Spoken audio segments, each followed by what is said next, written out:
এটা হচ্ছে বেলে মাছ রান্না করব। এই মাছ কিন্তু খুব পরিষ্কার এই মাছ, আর গুড়ি গুড়ি গায়ে মানে আঁশ আছে, তো মাছটা খুব নরম প্রকৃতির হয়। তো যাই হোক, মাছটাকে গিয়ে আগে কুটে নিয়ে আসি, আর এদিকে একটা মশলা বানাবো। আর মাছটা কিন্তু আমি পেঁয়াজ, রসুন, আদা, কাঁচা লঙ্কা, দেখো লাল লঙ্কা নিয়ে নিয়েছি, কাঁচা পাকা সবুজ লাল মিলিয়ে, আর এদিকে জিরে গুঁড়ো, ধনে গুঁড়ো নেওয়া আছে, গুঁড়ো ওটা কিন্তু ভেজে আমি গুঁড়ো করে রেখেছি। আর পেঁয়াজ রসুন আর দুটো টমেটো নিয়ে নিয়েছি। আর এই মাছটা কিন্তু পেঁয়াজ রসুন দিয়ে রান্না করলেই তবে ভালো লাগে। আর এই মাছটা আমি রান্না করব একদম কষা কষা করে, খুব সুন্দর করে কষিয়ে কষিয়ে রান্না করবো। তো যাই হোক, মশলা দেখো একটা পেস্ট করে নিয়েছি, আর মাছটা ভালো করে কেটে ধুয়ে পরিষ্কার করে নিয়েছি। এবার মাছের মধ্যে নুন আর হলুদ আর কিছুটা সর্ষের তেল মেখে রেখে দেবো। আর এই মাছ রান্না করতে খুব একটা সময় লাগবে না, ভাজতেও সময় লাগে না, কেননা মাছটা খুব নরম হয়। তো দেখো, এই মাছগুলোকে নুন হলুদ আর সর্ষের তেল মাখিয়ে আমি কিছুক্ষণ জন্য একটু রেখে দেবো। এদিকে একটু গুছিয়ে নিই। আর মাছটার মধ্যে আমি একটু লম্বা লম্বা করে আলু কেটে নিয়েছি, লম্বা সরু সরু করে আলু কেটে নিয়েছি।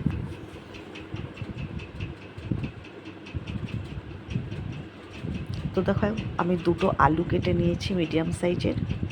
আর এদিকে মাছগুলো মেখে রেখেছিলাম, আর মশলাটাও করা হয়ে গেছে। আর কিন্তু নিয়ে নিয়েছি ধনে পাতা কুচিয়ে রাখা হয়েছে। তো কড়াইয়ে বেশ বেশি করে তেল দিয়ে আর হাই হিটে পুরো গরম করে নিয়েছি, নাহলে কিন্তু মাছ লেগে গেলে কিন্তু মাছ ভেঙে যাবে। খুব ভালো করে কড়াই গরম করে, তেলটাও গরম করে মাছগুলোকে আমি ভেজে নিচ্ছি। আর মাছগুলো কিন্তু হাই হিটে দিয়ে আমি ভাজাটা করছি, বেশিক্ষণ ধরে কড়াইয়ে কিন্তু রাখলে মাছ ভেঙে যেতে পারে। তো যাই হোক, আর এই মাছে কি জানো তো, একদম কিন্তু কাটা নেই, শুধু সলিড মাছ থাকে। তো যাই হোক, এই মাছ কিন্তু কষা কষা করে রাঁধলে খুবই ভালো লাগে খেতে।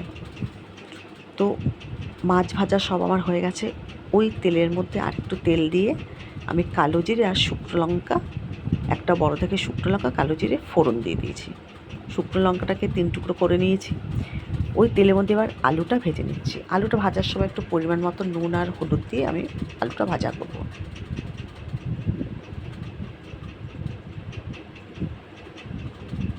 একটু নুন দিয়ে দিলাম, একটু পরিমাণ মতন হলুদ দিয়ে দেবো, তাহলে আলুটা খেতে ভালো লাগবে আর রঙটাও ভালো হবে হলুদটা দিলে। এই যে একটু নুন হলুদ দিয়ে দিলাম।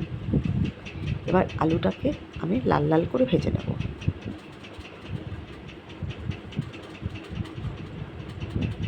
এই মাছ কারা কারা খেতে পছন্দ করে বন্ধুরা অবশ্যই জানাবে।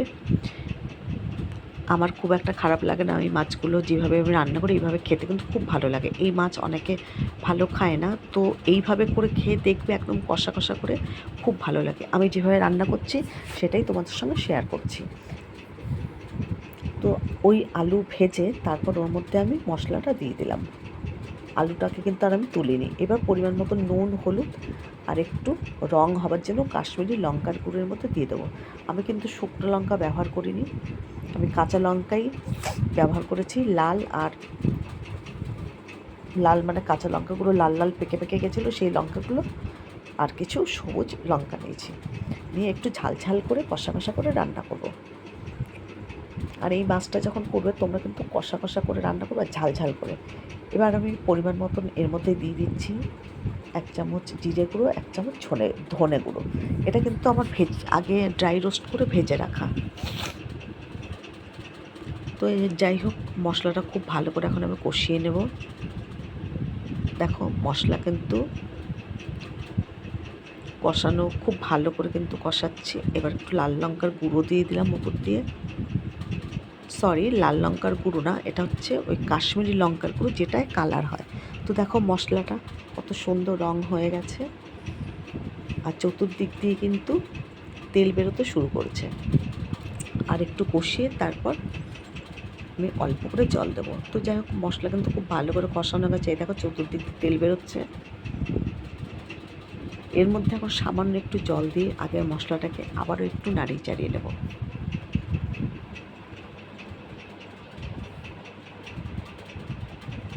মশলা একেবারে খুব সুন্দর কষা হয়ে গেছে।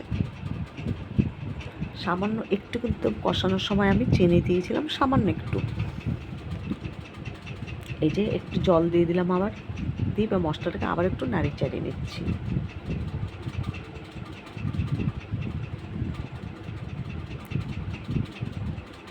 এবারে কিন্তু জল দিচ্ছি আমি, দেখো অল্প করে জল দেবো, খুব বেশি কিন্তু জল দেবো না, কারণ এটা আমি একদম কষা করব। তবেই এই মাছ খেতে কিন্তু ভালো লাগে, আর মাছটা যখন করবে একটু ঝাল ঝাল করে করবে। তো যাই হোক, দেখো মাছগুলো তো ভেজে রেখে দিয়েছি, আর এই যে দিয়ে অল্প করে ঝোল দিয়েছি, ঝোলটাও আমার দেখো ফুটে উঠেছে। এবারে আমি মাছগুলো সব এর মধ্যে দিয়ে দেবো।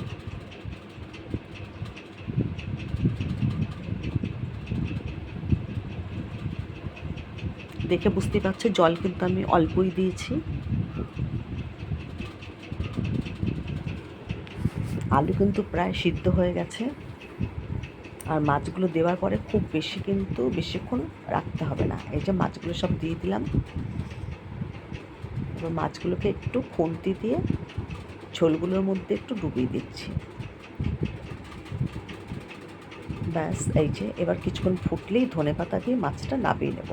একটু শুকনো শুকনো অবস্থাতে নামাবো। দেখো সব ঝোল কিন্তু যেটুকু দিয়েছিলাম টেনেই গেছে, একদম শুকনো শুকনোই হবে। এবার ওপর দিয়ে আমি একটু ধনেপাতা দিয়ে দিলাম। ধনেপাতা দিয়ে কিছুক্ষণ ঢেকে রেখে দেবো, তাহলে কিন্তু আমার বেলে মাছ একেবারে রেডি। এই দেখো একদম কষা কষা করে নামিয়ে নিলাম, আর দারুণ লাগে খেতে। তোমরাও এভাবে খেয়ে দেখবে, বেলে মাছ এইভাবে করলে তবেই ভালো লাগে খেতে। খুব সুন্দর শুকনো শুকনো কষা কষা করে নেবে। বেলে মাছ কিন্তু একেবারেই রেডি, আমি গ্যাস থেকে নামিয়ে নিলাম।